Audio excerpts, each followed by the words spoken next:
Hey, Jeff Kelderman, Kelderman Trucks. Today we're going to go over the 2019 Ram 3500 10 to 12 inch rear kit. This is specific to the 3500s, and there's a few differences between non-air ride and the factory air ride Dodge trucks, so I'm going to go over that with you too. So first thing you're doing, you're getting ready to put this kit in, is obviously going to take off your factory leaf springs. If it's got factory air ride, you're going to take off those airbags and discard all that stuff. We're not going to use any of that stuff over again. First step, we're going to locate our side plates. Okay, we have a passenger side and driver side plate. You're also going to have 4 brackets. Each bracket is different. They go on the inside of the frame here. And you're also going to have 4 little machined pieces that go in between the frame. They're just crushed bushings, so that when we tighten these bolts right here, it doesn't crush frame. So we locate these in position. Pretty self-explanatory. There's only one way they'll go. And then each inner piece, as you see, is all cut and bent to go around the contours of all the parts in the frame. So this is going in basically where the factory hitch goes. If the truck doesn't have a factory hitch, you'll have some spacers that you would put in here. That'll come with the kit. But this truck has the factory castings for the 5th wheel plate, so we're just going to reuse these. These are half by 5.5 inch bolts. So you can put all your 4 bolts in here, as well as here. Also, again, there's a crush plate that goes, it's just a bushing that's machined, and that slides in between here.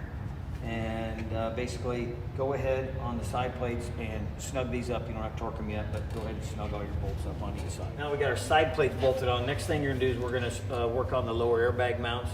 So you're gonna locate our lower airbag mounts. You're gonna need your axle clamps. You're also gonna need the airbag risers. So first thing we'll do is you'll get your 5/8 by 7.5 inch bolts, and you'll drop them down on your airbag mount. And we'll do that, before we put the part on the truck, because we got to put this riser and bolt that on top of the airbag mount. So that just bolts on here with a 3/4 inch bolt.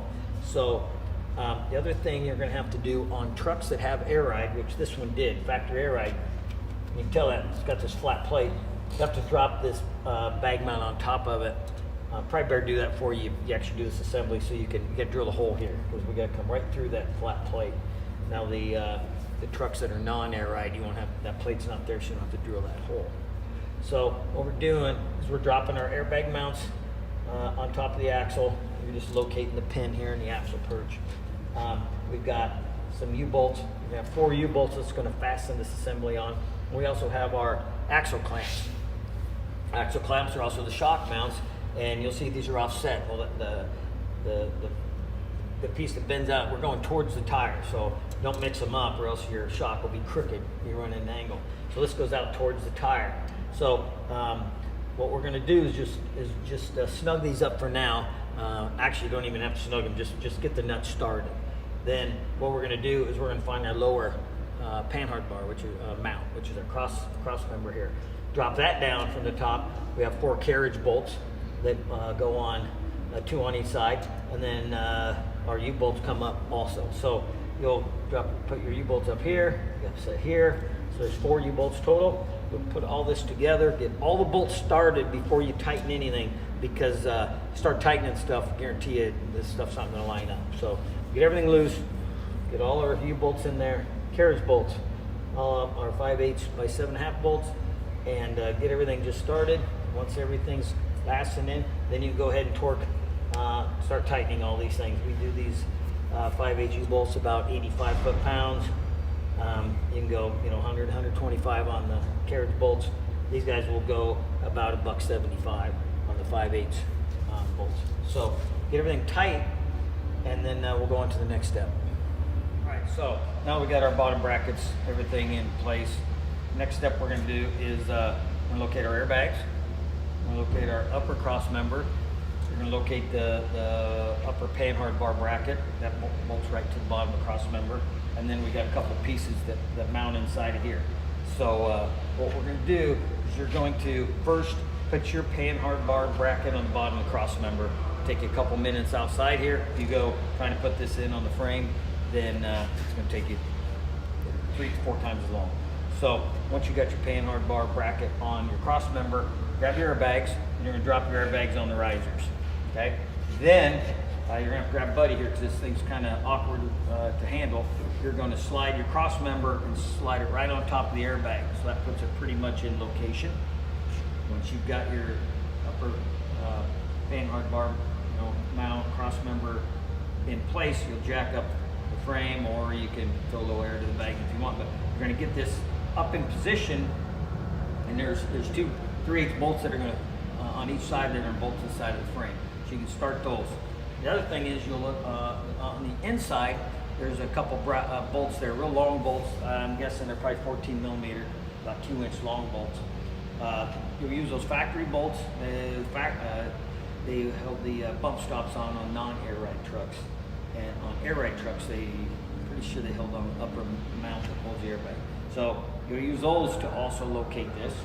And also on the inside, the bracket you'll drop in here. There's a couple 3/4 by 1 bolts you'll come in from each side with, and then there's also a couple 3/8 bolts that you will have to drill through. We've done a dozen different trucks, and every one of them's had these holes in a different location. So the 3/8 bolts that you drill up from the bottom, the holes, I guarantee you're gonna run a cleanup pass from the bottom. So other than that, it's a pretty straightforward deal. So you got your 2 bolts here, you got 2 3/4-inch bolts coming from each end, and then you've got a couple bolts coming straight up from the bottom. The next step we're going to do is we're going to locate the upper trailing arm mounts. These we've set these for about 16.5 inches in between the knuckles. Now you'll be doing some fine tuning when you get your installation complete, and as you're dialing in the drive line, and make sure you don't have any shutter upon takeoff. So there is a bushing here, and the bushing on the inside goes toward the outside. Okay, so it goes toward the outside of the truck. This little 3/8 bushing to take up the space we've got for the knuckle on the original perch. And we're running our 7/8 by 5-inch bolts. On this one, we're running inside toward, and then the nut on the outside. So we are supplying a couple little tabs here that will show where to mount these lower trailing arm brackets. So these just got a little hex seal here. This side slides into the frame. That'll give you location front to rear. That way you know exactly where to weld this piece on. So once you kind of get an idea where it is, take your grinder, take some of the paint off the frame. We're just running about a 3-inch downhand on each side, as well as on the inside. This kit will require you to have to move the fuel tank. So if you're a shop and you're in your shop, just make sure that fuel tank isn't full of diesel. It makes it a lot easier getting it out when there's not much fuel in it. So when we're setting up this lower trailing arm, we've got it set up so that around 38 inches in between the knuckles. That's a good starting spot. So the next thing we can do is we can mount our shocks up. So what we're going to do is this 1/2x7 is our top bolt. It's going to go all the way through the frame. It's going to go through that crushed bushing that we installed too. So we can run that top bolt in.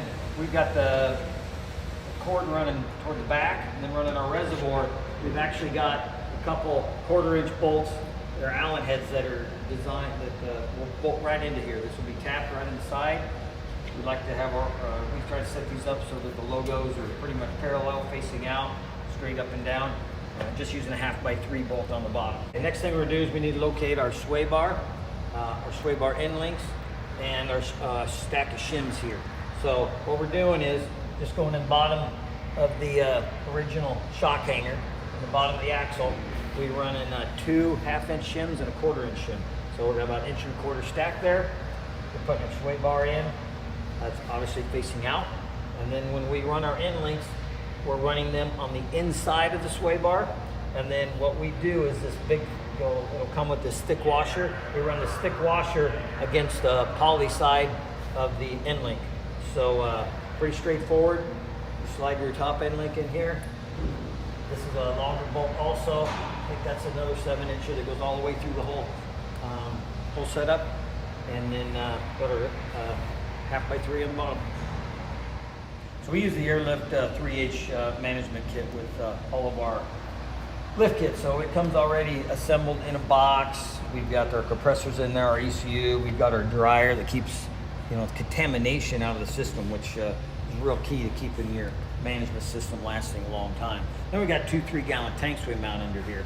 So when you order this suspension kit from us in our controls, we're going to send these brackets so that you can put this in right where the spare tire is. So what we do is, you can see where we cut the original factory spare tire carrier out of here. And then what we do is we have our own brackets here that mount the air tanks, and a couple brackets that hold the compressor box. So we're just coming in over here, coming 3 inches is going to be the inside of our plate for our first, for the driver's side air tank.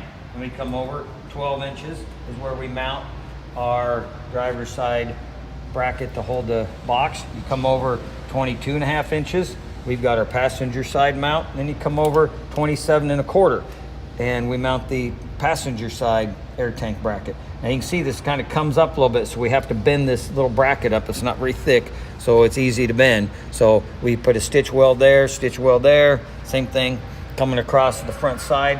Weld this thing in place on both sides, and it really makes your air management a real clean installation, and it makes it pretty quick install. Now this bracket here is a bracket we've made. If you know you're going to do horn blasters, it's something you can call an order from us. We've just got a little Kelderman bracket we've made that fits around our control box. So now we've got the install pretty much finished up. We can go ahead, and if you haven't fastened your airbag in place, go ahead and do that. So go ahead and put the fittings in the airbag, and then what we'll do is we're going to be running accumulator tanks with these, some people called surge tanks, or some people call them ping tanks. But what they do is this changes the spring rate. We use a big airbag because of the high GPW of this truck. They're going to bolt right here to our side plates with these 1/2 inch, it looks like 5.5 inch bolts, and these little 1/4 inch bolts are where you're going to fasten your sensor to, and then this is slotted so that you have some range to move your sensor.